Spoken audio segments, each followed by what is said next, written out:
She had 3 seconds. That's all the time there was between the moment she understood what was in that glass and the moment it reached his lips. 3 seconds. And she used them. Her name was Naomi Cole, 26 years old, waitress at Salon Setemba, Chicago's most exclusive private dining room. A room with no sign, no reservation platform, no public existence. A room where, 2 years into the job, she had learned one fundamental truth. Some tables are not just tables. Tonight's table had 8 men, 4 Korean, 4 Italian, a peace negotiation between 2 criminal networks that had been circling each other for 3 years. And a glass of red wine poured from the wrong bottle. What Naomi didn't know, what she couldn't have known as she leaned down and whispered those 4 words, was that she was not the only person in that room who had noticed the wrong bottle. She was just the only person who wasn't supposed to notice it. This is the story of a woman who thought she made a choice, and what she discovered when she learned the choice had been made for her long before she walked into that room. Stay with me, because this story does not end where you think it ends. Naomi Cole grew up in Bronzeville on the south side of Chicago. Her mother, Diane, was a public school teacher. Her father, Robert, had worked for the city for 22 years before his back ended that. Her younger brother, Isaiah, was a junior at DePaul on a partial scholarship Naomi helped carry with every 3rd paycheck. She was holding things together. That had always been the job. What made Naomi different from every other server at Salon Setemba was something her mother had named when Naomi was 9 and never found a better word for. She noticed. Not just food orders and wine levels. People, rooms, the things that didn't quite fit. She could read a table within 4 minutes. Could tell which business dinner had already failed before the starters arrived. Could tell, and this was the skill sharpened most by 2 years at Salon Setemba, which tables carried the specific stillness of men accustomed to revealing nothing regardless of what was happening underneath. Her manager, Marco, had told her on her first day, "In this room, you see nothing. You hear nothing. You are invisible. That is the job." Naomi had nodded. She had also continued watching everything. Invisible and unaware were 2 entirely different conditions. She had only ever chosen one of them. The private dinner had been booked 6 weeks in advance under a company name that did not exist. All regular staff cleared. 3 specifically vetted servers retained. Naomi, Dev on wine, and Patrick on the floor. And one addition that was new. A private chef, brought by one of the parties, cooking for both sides. She noted that detail when she received the briefing. She noted it the way she noted everything, carefully, without knowing yet why it mattered. She would understand why it mattered very soon. But not in the way she expected. The Korean delegation arrived first. 4 men. Controlled, expensive, the practiced stillness of people trained since youth to reveal only what they chose to reveal. At their head, Park Jin-ho, 53, silver threading his dark hair, a face that had moved past handsome into something more durable, the face of a man who had survived things not designed for surviving. He sat with both hands flat on the table and watched the door with the patience of someone who understood that composure, in a room where everyone is performing composure, is the most powerful display possible. Naomi assessed him in one professional glance and filed what she found. This man was the center of gravity at his side of the table. Everything adjusted when he moved. That was not fear. That was earned weight. The Italian delegation arrived 7 minutes later. At their head, Enzo Vitelli, 58, broad, heavy jaw, dark hair gone almost fully gray. He moved with the rolling gait of someone whose body had never fully left its most physical years. He sat like the chair had been placed there specifically for him. He looked at Park Jin-ho. Park Jin-ho looked back. Neither smiled, neither looked away. Naomi poured water into 8 glasses and understood that she was standing at the edge of something that had been building for a very long time. She had felt this before at other tables. Never at this scale, never with this weight. The dinner was a peace negotiation. 2 organizations, overlapping territory, 3 years of circling, enough mutual damage to make cooperation necessary. Someone had decided it was time to sit down. Someone had arranged the room, the chef, the wine, the setting. And someone else, someone Naomi did not yet know about, had decided to use those arrangements for a completely different purpose. What Naomi also didn't know, what nobody in that dining room had told her, was that there was a ninth presence in the room that night, one she couldn't see, one that had been there long before any of the 8 men arrived. The private chef's name was Renato. Brought by the Italian side, middle-aged Roman, efficient with the worn efficiency of 30 years of professional cooking. He had arrived 2 hours before service, taken the kitchen with quiet authority, and expected not to be questioned. The first 3 courses had gone without incident. It was between the 3rd and 4th courses, a 38-second trip to the kitchen for wine Dev had requested, that everything changed. 38 seconds, the amount of time it takes a person's life to pivot completely. Renato was at the counter with his back to her, talking quietly into his phone, in Italian. Naomi's Italian was functional at best, menu Italian, ingredient Italian. But she had grown up in Chicago, and Chicago had taught her that tone carried more information than language. And the tone of Renato's call was the tone of a man confirming something, not planning, not discussing. Confirming. Something already decided, already in motion. She picked up the wine, turned to leave, and as she turned she saw it on the counter beside Renato's station, partially covered by a cloth but not fully, a small glass vial. Clear, empty, sitting in the casual placement of something recently used and not yet disposed of. She had 3 seconds to look at it. She used all 3. And as she walked back to the dining room, the pieces assembled themselves into the only shape they fit. She was not a chemist, not law enforcement. She had no proof. What she had, 1 empty vial, 1 confirming phone call, 1 private chef brought exclusively by the Italian side, and 1 glass of red wine for the 4th course poured. She had watched Renato do this from the service doorway, from a different bottle than every other glass at the table. A different bottle, for Park Jin-ho's glass, only his. The realization arrived quiet and complete. Someone was going to kill Park Jin-ho tonight, with that glass, right now. Dev had already set it down. Park Jin-ho's hand was moving toward the stem. 3 seconds, 4 steps, 1 decision. What Naomi did not know, what she would not know for another 6 weeks, was that 3 other people in the building had already seen everything she had just seen, and not one of them had moved. She moved. Not running, walking fast with a water pitcher. She had a reason. She was refilling water. She was doing her job. She covered 4 steps in 2. She reached Park Jin-ho's setting, leaned forward to refill his water glass, routine, invisible, and with her mouth 6 inches from his ear.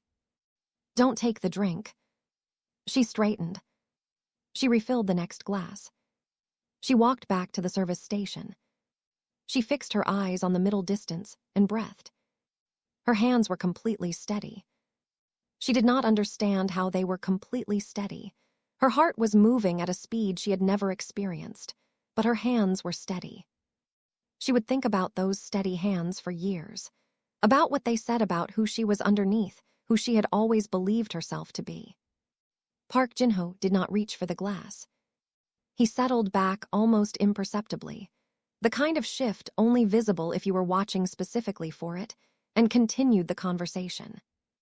5 minutes passed. The course was eaten. The Italian side drank their wine. Park Jin-ho's glass sat untouched. Naomi watched Enzo Vitelli notice. Watched the almost invisible recalibration. A man whose plan has left the expected track, calculating what the deviation means. The dinner continued. But something in the room had changed so permanently that even the air felt different. 2 of the 8 men at the table knew why. And Naomi stood at her service station holding a water pitcher thinking she had just made the bravest decision of her life. She had. But she had also just made the most consequential mistake of it. And she didn't know it yet. The dessert course came and went. Both delegations stood, exchanged the careful ritual of departure, and left. Renato packed his kitchen in 11 minutes and was gone without looking at her. Park Jin-ho walked back across the dining room before leaving. He stopped in front of her. "Your name," he said. "Naomi," she said. "How did you know?" "The bottle, different bottle for your glass, and I heard something in the kitchen." "You understood the risk of telling me." "Yes." "And you told me anyway." "Yes." "Why?" She gave him the honest answer. "Because if I didn't and you died, I would have been the last person who could have stopped it, and I would have had to carry that forever." He placed a cream card on the service station beside her hand. "If you ever need assistance, use this number once. It will be answered." He moved toward the door, paused without turning. "You are either very brave or very foolish, Naomi." "My mother says those are the same thing," she said. He left. The door closed. Naomi stood in the empty dining room holding a cream card. She felt like someone who had just done something extraordinary, something rare, something that required a particular kind of character to do in 3 seconds under that kind of pressure. She was right about all of that. What she was wrong about was why she had been the one to do it. Enzo Vitelli had not ordered the poison. The man whose chef had carried it, whose delegation had arranged the dinner, whose side had everything to gain from a successful peace negotiation. He had not ordered it.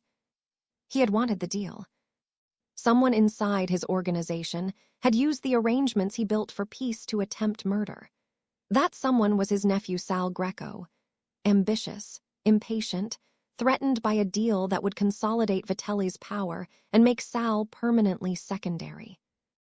Vitelli found out at 7 the following morning.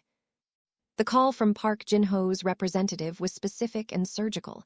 They knew the bottle, the vial, Renato, Sal, and they knew Vitelli had not ordered it. That last part was the most important. It meant the deal was still survivable.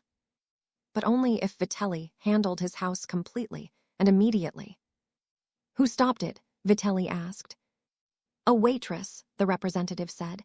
"She noticed, she warned him." A silence. "She should be protected," Vitelli said. "She already is, by us." Vitelli hung up, sat at his kitchen table. Thought about a woman he had never met who had just saved his deal, his reputation, and the life of the man he was trying to make peace with. Then he called a florist on Michigan Avenue. White peonies arrived at Salon September on a Tuesday. No card, only initials. For the woman who understood what mattered, with respect. E.V. Naomi set the card down and thought about what it meant that both sides had now acknowledged her by name. She felt grateful. She felt seen. She did not yet feel the specific cold understanding of someone who has just realized they were seen long before they thought they were. She went to work the next day, and the day after. Marco said nothing. Dev said nothing. The restaurant continued as if the private dinner had been simply another private dinner. But the 4th day after the dinner, a man she had never seen came in for lunch. Sat alone, ordered the pasta, left a tip double the bill, under the tip 5 words. "You are being watched over." She looked around the restaurant. Nobody met her eyes. She pocketed the note, went back to work. She assumed the note was from Park Jin-ho's people. Protection, reassurance, the expected follow-through from a man who had just had his life saved by a stranger. She was half right. The man who left the note was not from Park Jin-ho's network. His name was Agent David Reyes. And she would not learn that for another 5 weeks. 3 weeks after the dinner, Saturday morning, Green Street Farmers Market. A black car pulled to the curb beside her. Park, Jin-ho's security chief in the back seat. "Mr. Park would like to speak with you, if you are willing." "Is this the kind of meeting I come back from?" she said directly. A pause. "Yes," he said, "you come back from this meeting." She got in the car. They went to a Korean restaurant in the near North Side. Genuine, unpretentious, excellent. Park Jin-ho was there alone with tea. He stood when she entered. They ate. He asked about her genuinely. She told him about Bronzeville, Isaiah, the plan that was mostly about keeping things from falling apart. You want more than that, he said. Everyone does, she said. Not everyone acts on it. He told her what the dinner had been, what Sal Greco's plan would have triggered. 2 organizations heading toward conflict that would have cost both sides enormously. He told it plainly, without dramatizing. The facts were sufficient. And when he finished, Naomi understood for the first time the full weight of what 4 words had prevented. Not just one man's life, the beginning of a war. He asked what she wanted to build with her life. She told him about the notebook, the community center, Bronzeville, the plan that had lived in her bedside drawer for 3 years with $9,000 behind it. He offered to make the notebook into a building, clean money, documented, her name on the board, her grandmother's name above the door. She negotiated.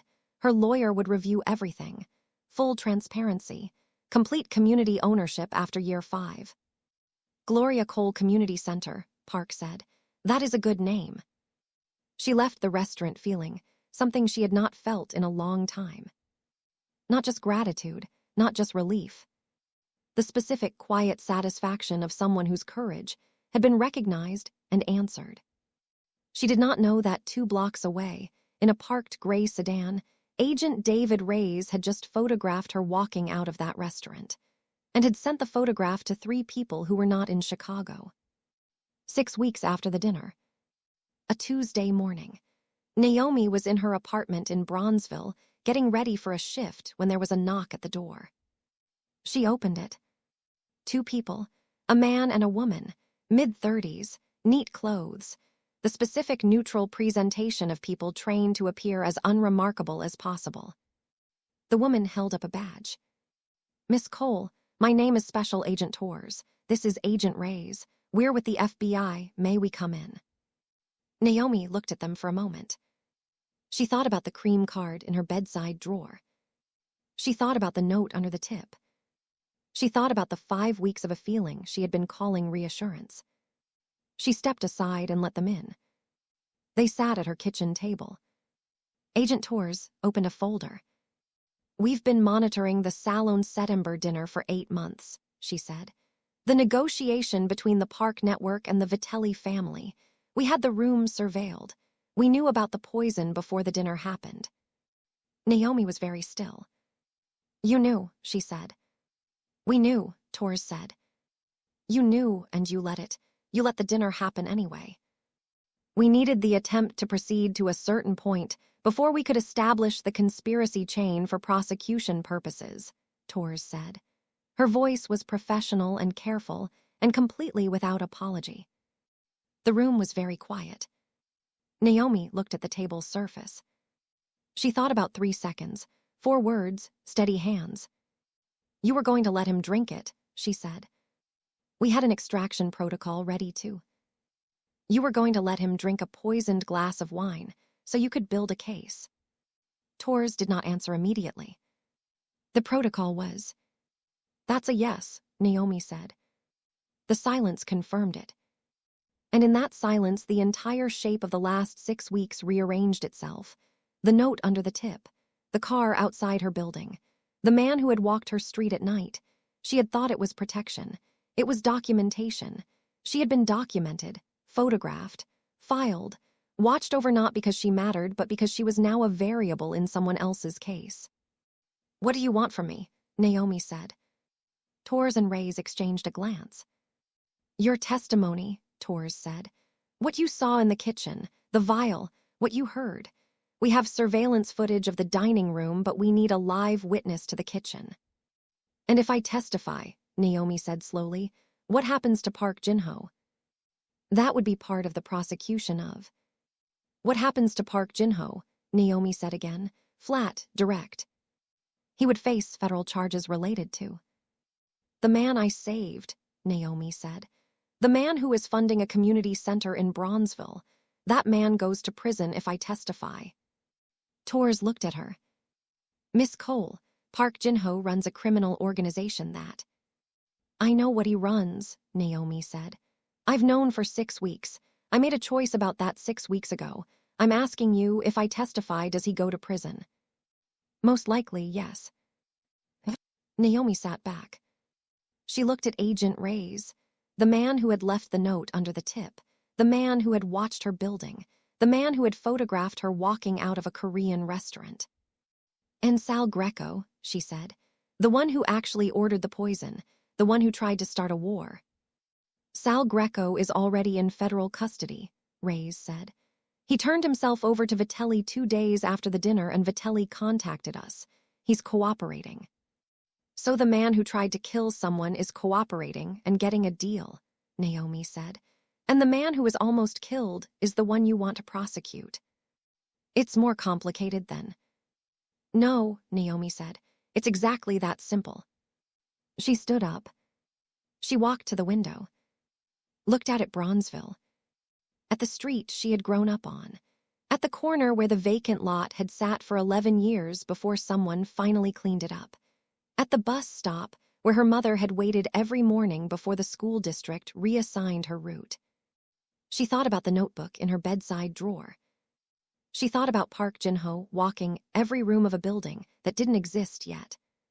She thought about her grandmother, Gloria, who had lived on this street for 40 years and had died in a hospital 3 miles away without ever having a place in her own neighborhood that was built specifically for people like her.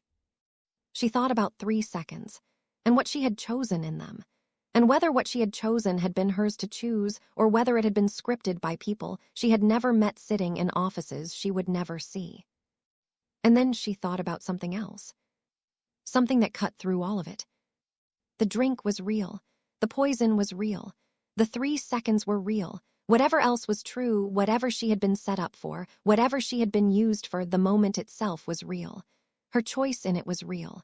Nobody had put her hand on that water pitcher. Nobody had moved her feet. Nobody had whispered the words into her mouth. She had done that. That was hers. Completely and irrevocably hers. She turned around. I'm not testifying, she said. Tors looked at her. Miss Cole. I'm not testifying, she said again. Not because I'm afraid. Not because I'm protecting anyone. Because what I saw in that kitchen was one man trying to murder another man. And the man who tried was already arrested. The man who was almost killed did nothing wrong that night. I'm not going to help you prosecute a victim of the crime I prevented. There are other charges. I know there are other charges, Naomi said. I know what Park Jin-ho is. I told you I've known for 6 weeks. I made a choice about it 6 weeks ago and I'm making the same choice now. You could be compelled too. Then compel me, she said. Get a subpoena. Put me on the stand, and watch me describe exactly what I saw in that kitchen on that night, which is 1 empty vial and 1 phone call and 1 wrong bottle. That's it. That's all I saw. That's all I'll say. Tors and Reyes looked at each other. Miss Cole, I want you to understand what you are walking away from. Your cooperation could result in. I understand exactly what I'm walking away from, Naomi said. She walked to the door and opened it. You used me, she said quietly. You watched me walk into that room, and you let me believe I was making a choice when you were already running a play. You let me think I was brave when I was really just convenient. Tors started to speak. I was brave, Naomi said. I know that now, but you don't get to take credit for it, and you don't get to spend it. The agent stood. They moved toward the door. Reyes paused in the doorway. For what it's worth, he said, the protocol genuinely would have prevented. It's not worth anything, Naomi said. He nodded. They left. She closed the door. She stood in her apartment for a long time. Then she called her lawyer. She called the number on the cream card the next morning. It was answered on the second ring. Miss Cole, the voice said, Park's security chief. I need to speak with Mr. Park, she said. Today. Is this urgent? Yes. The same Korean restaurant, 2 hours later. Park Jin-ho was already there. She sat down, did not wait for tea. The FBI came to see me yesterday, she said. Something shifted in Park's face. Barely, but she had learned to read him by now. I know, he said. You knew they were watching. I suspected. Did you know before the dinner? A long pause. Yes, he said. The word sat between them on the table. Then you used me too, she said. No, he said. I observed you. What's the difference? I had a decision to make, Park said carefully. The FBI had been watching the dinner for months. I knew an attempt would be made. I knew the FBI knew. I also knew that if the FBI's evidence held, the prosecution would be broad enough to include people on my side who had done nothing wrong that night. So you needed someone to stop the attempt in a way that wouldn't be traced to your people. I needed someone who would stop it genuinely. Someone whose intervention was completely authentic. Someone the FBI couldn't claim was part of an operation. Naomi looked at him. You'd been watching me, she said, before the dinner. For 3 weeks, he said. I had you placed on that shift specifically. The full shape of it landed. Not the private chef, not the negotiation, not the wrong bottle. Sir. She had been the variable. The one piece neither the FBI nor Sal Greco had accounted for, placed there by the very man she had saved. And the choice she made, the genuine, unrehearsed, terrified, brave choice, had been the one thing in the room that nobody had scripted. Why me? She said. Because I watched you for 3 weeks, and I saw someone who paid attention in a room where attention was not expected or required. Someone who, if she saw something wrong, would not be able to walk past it. I didn't tell you what to do. I didn't instruct you. I simply gave you proximity to the truth and trusted that you would be who you had already shown me you were. That's not trust, she said. That's manipulation. It is both, he said, at the same time. She looked at the table. If you had told me, she said, I wouldn't have done it. I know, he said. It had to be real. It could only work if it was real. And my realness was something you engineered. Your character is something you built over 26 years, he said. I simply opened a door to the room where it could be used. You walked through it yourself. The silence between them was not comfortable, but it was honest. The community center, she said. Is real, he said. That was not part of any strategy. That was me repaying a debt. Even knowing I might find out all of this. Especially knowing that, he said. Because if you found out and chose to walk away, the center would still be yours. No strings, no conditions. My offer stands regardless of what you decide to do with what you now know. Naomi looked at him for a long time. She thought about 3 seconds at a service station. She thought about what those 3 seconds had been built from 26 years of Bronzeville and Diane Cole and Isaiah's scholarship and the notebook in the bedside drawer. And she thought about one thing Park had said that she could not argue with. Her character was hers, built by her, over 26 years. Nobody had given her that. Nobody had engineered it. It existed before Park Jin-ho had ever heard her name. And it was still hers now. Completely. I'm going to build the center, she said. Because Bronzeville needs it, and because my grandmother deserved it, and because it's the right thing to do. I know, he said. And I'm going to be angry at you for a while, she said. That is fair, he said. And we are never going to be the kind of people who pretend this conversation didn't happen. Also fair, he said. She stood. One more thing, she said. The next time you need someone to walk through a door, you ask them first. Whatever your reasons, whatever the stakes. You tell people what they're walking into and you let them choose. Park Jin-ho looked up at her. And if they say no? Then they said no, she said, and you find another way. She left. She did not look back. The Gloria Cole Community Center opened on a Saturday in June. Her mother cried. Her father walked through every room twice and said nothing because there were no sufficient words. Isaiah gave a speech that made everyone cry, and then laugh, and then cry again. 240 people came through the doors that first day.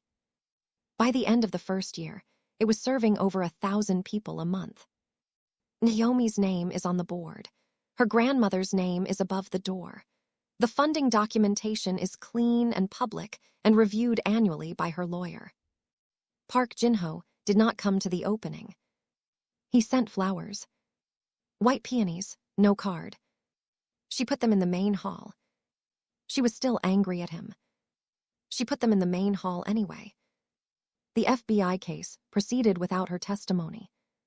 Sal Greco received a federal sentence.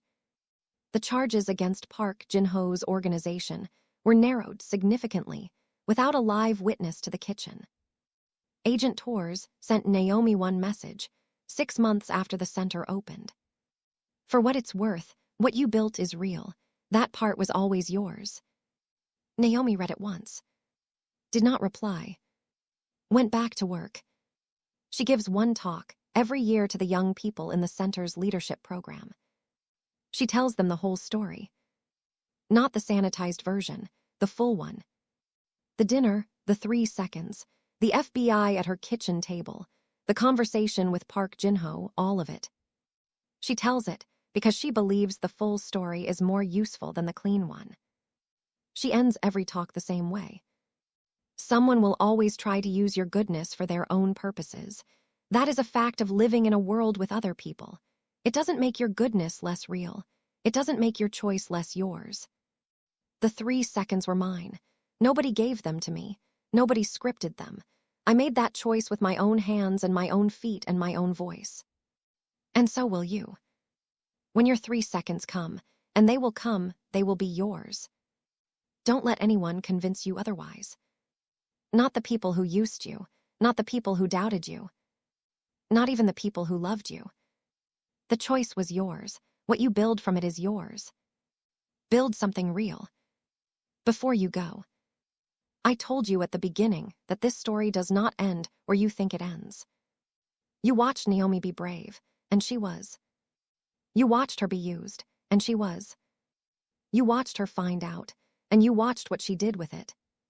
She didn't collapse. She didn't burn it down. She didn't pretend it hadn't happened. She sat with the full truth, that her bravery was real and that it had been engineered, and that both of those things could be true simultaneously, and she built something anyway. Because the center was not for Park Jin-ho. It was not for the FBI. It was not for Enzo Vitelli or Sal Greco or any of the 8 men at that table. It was for Gloria Cole and Bronzeville and every person who needed something that was supposed to already be there. Here is what I want you to take from this story. Your goodness will be used by people. That is true. It has probably already happened. It will happen again. But used goodness is still goodness. A brave choice made inside someone else's plan is still a brave choice. Your character belongs to you, not to the people who put you in the room where it showed up. The 3 seconds were Naomi's. Nobody gave them to her. Nobody could take them back. Your 3 seconds will be yours too. When they come, and they will come, the question is not whether you were set up for them.